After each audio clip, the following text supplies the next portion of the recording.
It took over 2 hours, but we finally got a grid for Sunday's Azerbaijan Grand Prix. This is Nailing the Apex, and I'm Tim Hauraney, and Max Verstappen is your pole sitter for Sunday's race. Heard from quite a few drivers, team personnel, people on the ground.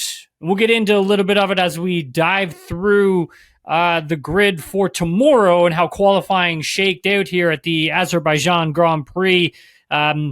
I guess a little bit of scene setting first. I mean, there were some very difficult conditions out there that drivers had to really battle with that really factored into how qualifying evolved through Q1, Q2, Q3. There was a risk of rain. It was 20% at the start of qualifying, and wind gusts were fairly outrageous, as what I'm told. They were extremely strong, some of the strongest wind conditions they've faced all season long.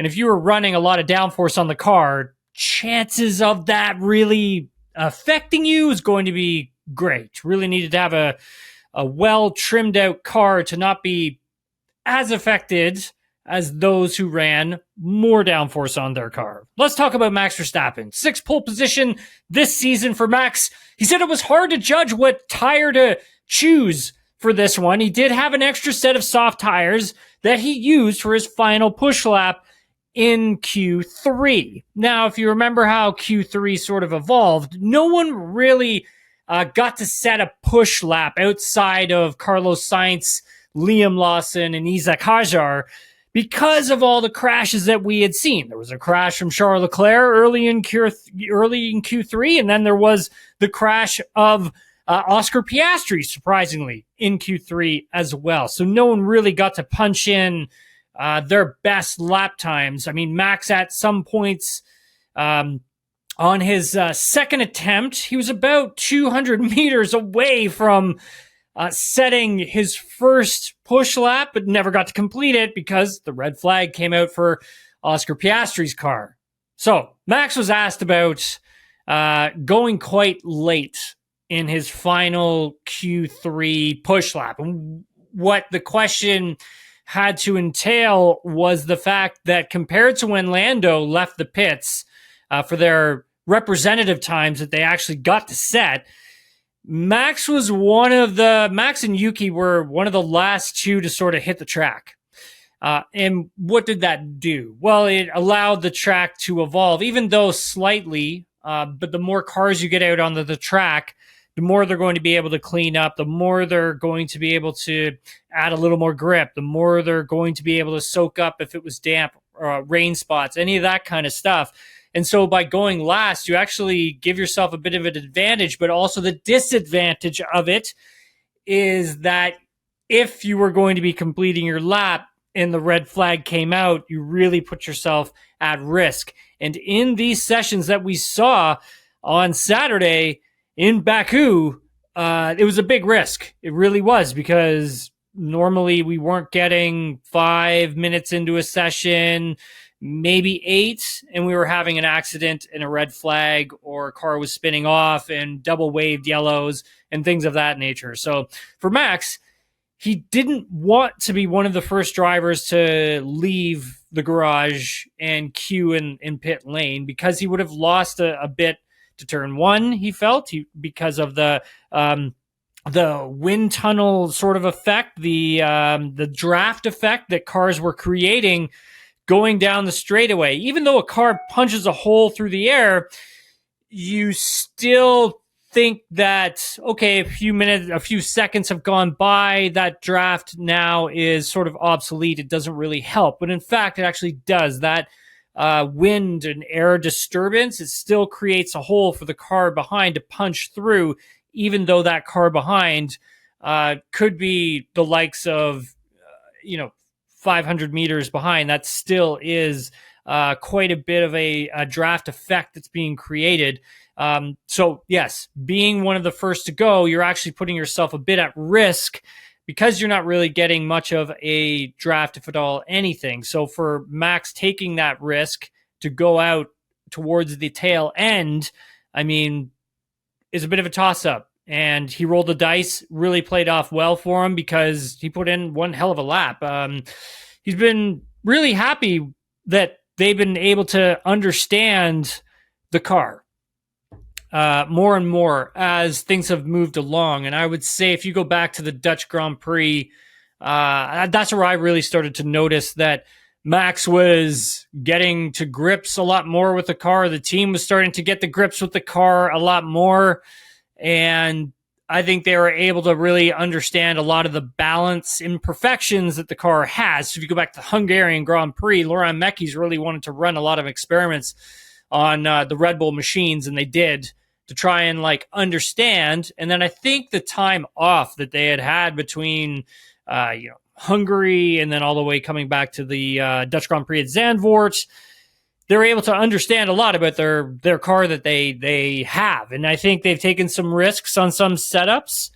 Some of them have paid off, but I think what's happening now is that they're hitting the track in those free practice 1, free practice 2 sessions a lot more aligned on the balance of the car instead of chasing their tails, and finding a suitable balance when it comes to qualifying, because that was the nature of things for this team at the beginning of this season. It was, struggle in the first few practice sessions, have an overnight with your driver in loop simulator, try to find something different, throw it at the car in FP3, and then hopefully you can get that refined and sorted out by qualifying. They're not having to do that anymore. And I think for the past few races, we're really seeing sort of the fruits of the labor start to pay off. And then you've obviously got Max Verstappen, who is one of the difference makers as well. And I think Max is getting happier with the balance. That is allowing him to unlock more of the potential from this car. And, I don't want to jinx anything, but if he ends up winning on the weekend, we're going to have a whole different type of conversation on Nailing the Apex on Monday when the show gets released. So, yeah, will be an exciting race for Max up front. He's got Carlos Sainz, former teammate, starting beside him. Sainz set a really good lap. Let's dive into this a little bit more, because at the beginning of all this, Sainz was, frustrated that things during the weekend weren't really coming together for him in terms of finding the right setup for the car that he was happy with and could go out and really have confidence and push. But he knew that the car did have speed if they could just tinker with a few things and unlock the potential, because he felt that the car actually was quite quick in Baku. He was thinking about qualifying in the top 3 because the team's simulation was telling them that the only drivers in Q3 who hadn't crashed that were going to be able to beat him were going to be Max and Lando Norris. And that's from the team's simulations that they were running during the session. So he has been struggling with the feeling of the brakes. I think that's one of the things that they were trying to figure out how to unlock. He said that they have been working on it all weekend. And the brakes, if you didn't see Adam and I's track breakdown that we did for this circuit, go back to the SDPN YouTube channel. You can catch it there, or you can catch it on the last episode of Nailing the Apex, also on YouTube. And you can see there how when I was breaking down a lap at this track, how important the brakes are, because there are so many big braking events, heavy braking events, a lot of energy being dumped into the brakes from the driver's left foot. And if the driver's not comfortable and confident with the brakes in those sections, it's really hard to push your reference point. It's really hard to push the car's ability to brake even later, gain that extra little bit of lap time, and then send it into the corner while you're bleeding off the brake and get a nice rotation on the car, a nice balance through there. So that had been really plaguing him this weekend. And he said that, having worked on it all weekend long, he felt that when they finally got to something that they were happy with and into qualifying, he felt that there was a chance to put a lap together. And then when there was a moment, he said he felt about 4 real push laps scattered throughout Q1, Q2, Q3. And that is its own challenge altogether. He felt that he was able to finally piece a lap together that was going to be good enough to hold on to that front row. Carlos had then gone on to explain that it was hard to get into the rhythm of being off the track so much, and you lose that feeling of what the track is actually like. Because if you remember, these drivers, considering the session was over 2 hours, the drivers actually didn't get a lot of track time because of all the crashes, red flags, yellow flags, double waved yellow flags. And that ruins a driver's rhythm and feel for the track, because the track does evolve throughout a qualifying session. You kind of, as your driving adapts, you're also evolving with the track as well, because you're noticing there's more grip here, there's more grip there. I can brake later here.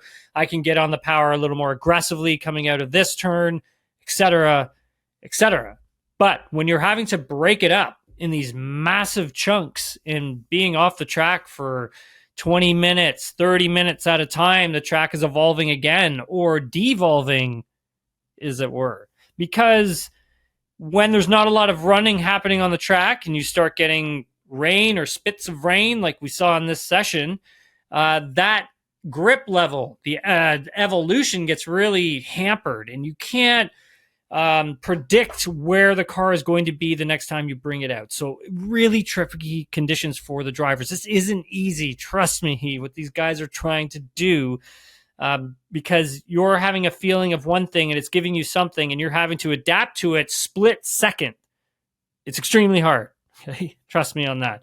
Thought Carlos did a fantastic job. So too did Liam Lawson. P3, great lap. I think it's going to be tough for him to hold on to that position for Sunday.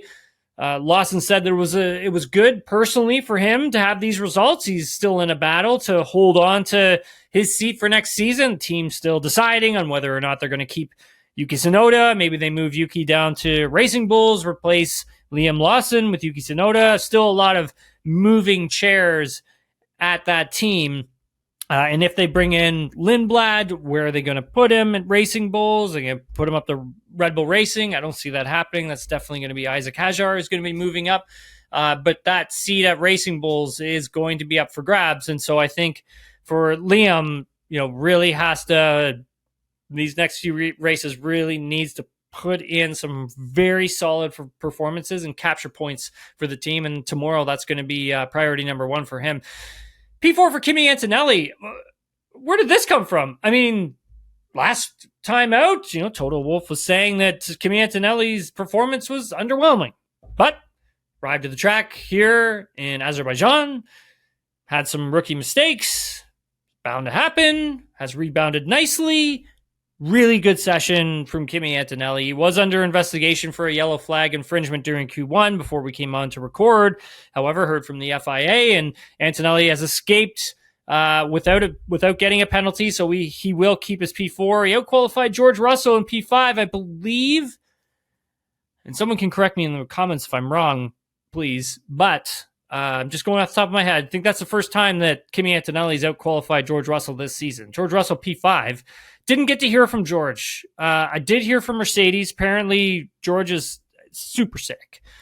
So the FIA gave him an exemption from doing the media on Saturday as well as Friday. And he missed Thursday as well because he was just so sick. So that's fair enough. I mean, if you listen to his team radio, he does sound super rough. So, I mean, get better, George. Go well on Sunday. P6 for Yuki Tsunoda. Great job by Yuki Tsunoda. He took the new soft tire at the end of this one as well. And that obviously, gave him that bit of an advantage. But I think also, like Max being one of the other cars last out onto the track helped a lot as well. This could be a good points haul for Yuki on Sunday. His long run pace has been fairly strong, I would say, lately. I felt Monza was a bit up and down for Yuki, but I think overall, I think that the team learning more about the balance of the car has helped also Yuki understand what he needs to do with the car to make it go quick.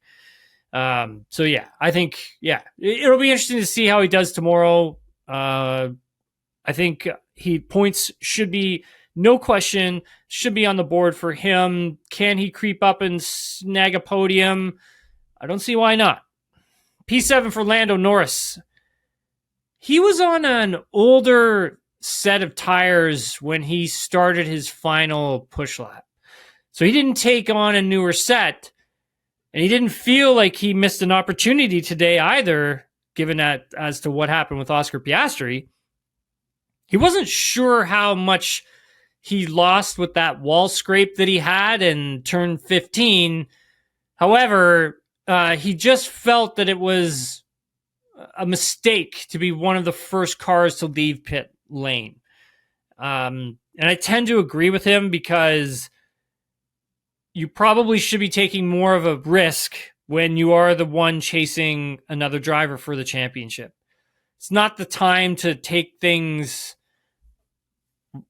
safely, I would say. I think this is the time you need to be aggressive because you're chasing another driver for a championship title. So you have to push. I think you do have to take those risks. If you look at Max Verstappen, that's all they've been doing lately is, being aggressive and taking some pretty big swings that have paid off for them quite nicely. Norris said that it was still spitting rain on his push lap. And when he was at, when they had more cars circulating, like I was saying, it does clean up that pavement quite a bit for the ones who start further back. So the ones leaving the garage further back. And again, gives the likes of Verstappen just more grip, right? He said he didn't feel too bad about the lap. There were some errors that he felt that he had made within the lap, maybe being a little too conservative when I went back and took a look at it. That's how I saw it. I lost a lot of time in the castle section. A lot of time in there. But again, that's a big commitment section on the brakes, on your turn in, and how much speed you're taking into the apex of turn 8, heading into the castle section. Isaac, I always get that messed up. I'll get it right once, that's for sure. Isaac Hajar P8. P9 was Piastri. So, heard from Oscar, and he felt that the first few corners on his push lap before he crashed were actually quite good. He was feeling quite positive about it. He wasn't sure if the section that he crashed in was a bit damp, so he couldn't really comment on what the track conditions were like in that corner. But he did feel that he had been trying a bit too hard. And sometimes when you do try a little too hard, you tend to overstep your braking zones, get too aggressive with things, and usually crashes tend to happen. Now, hasn't been one of Oscar's stronger weekends, that's for sure. And I would say that also there's been a few races that it's been a little bit of a struggle up and down. Not that dominant Piastri that we have known to see. And Oscar doesn't normally make mistakes. So this is actually very surprising to see that.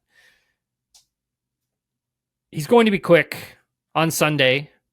It's just how much and how many points is he going to lose to the likes of Lando Norris and potentially Max Verstappen.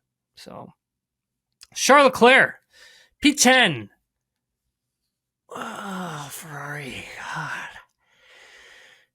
God. So Leclerc obviously has his crash in Q3 on his first push lap. Now I think for Charles, he'd been really struggling with the car all weekend. At least that's what I've heard from a lot of the folks who I've spoken to. The team did some setup changes overnight that started to give him a bit better feeling with the car, because if you go back to yesterday, Leclerc was saying that us battling for wins, maybe even podiums, could be not so good this weekend. And this is a track where Leclerc has gone well. 4 consecutive pole positions. Hasn't come away with a win, but 4 consecutive pole positions. And I honestly thought that Charles Leclerc was going to be in line for at least a top 4 start, if not pole. Because looking at what they were doing in free practice 3, you could see that they had turned that car around. And also, into qualifying, they were making minor tweaks to his car that seemed to be paying pretty big dividends. And so I think for Leclerc on Sunday, is he going to get a podium? Probably not. I mean, it's going to be really tough. He can score some good points, but I think this was one of those weekends that may have just gotten away from Ferrari again. One of the things that he did talk about is the fact that it wasn't until they put the medium tires on the car that the car actually changed, and not changed not for the good. They had a lot of trouble getting temperature into that medium tire for that tire to turn on and actually really work. And I think it was, me personally, this is my opinion, I think it was because they trimmed the car out so much. I think taking away downforce caused the tire not to have a proper warm-up.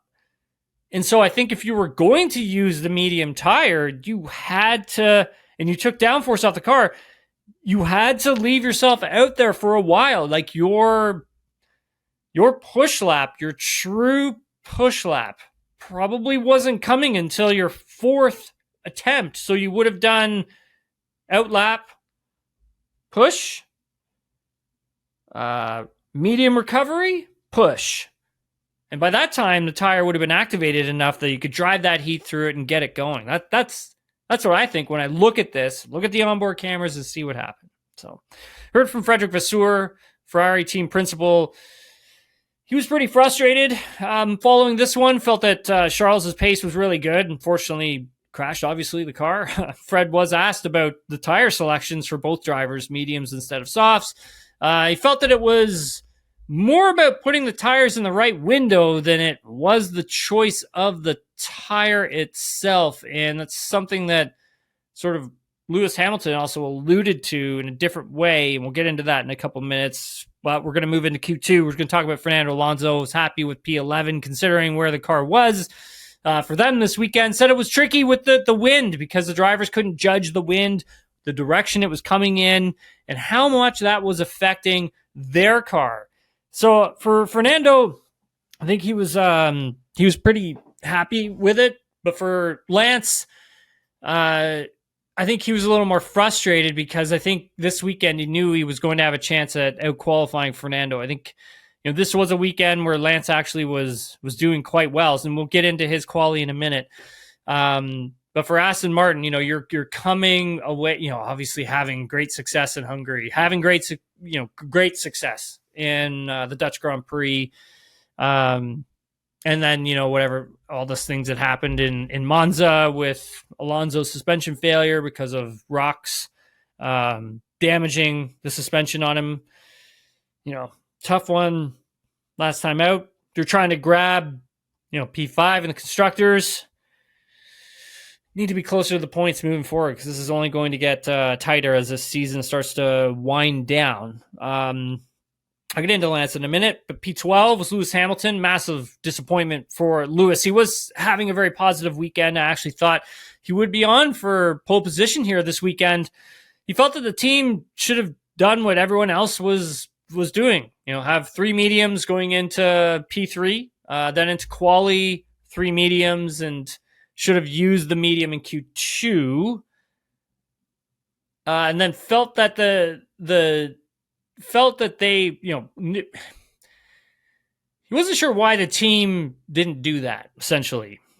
And so their tire choice and whatever way they decided to go about their tire choice, I think for both himself and Charles Leclerc was a bit confusing, whether they went for the soft or the medium or the soft. It kind of, I think, confused both drivers. It's definitely something they're going to have to go back and debrief. I think this was it's like I was saying, I think this was a weekend Ferrari really could have capitalized on, made up some good points, could have bagged some really good points, could have had some good successes as well. But then you've got one of your star drivers getting bounced out in Q2. So not the greatest. P13 for Bortoleto. Had a strong session going until Q2.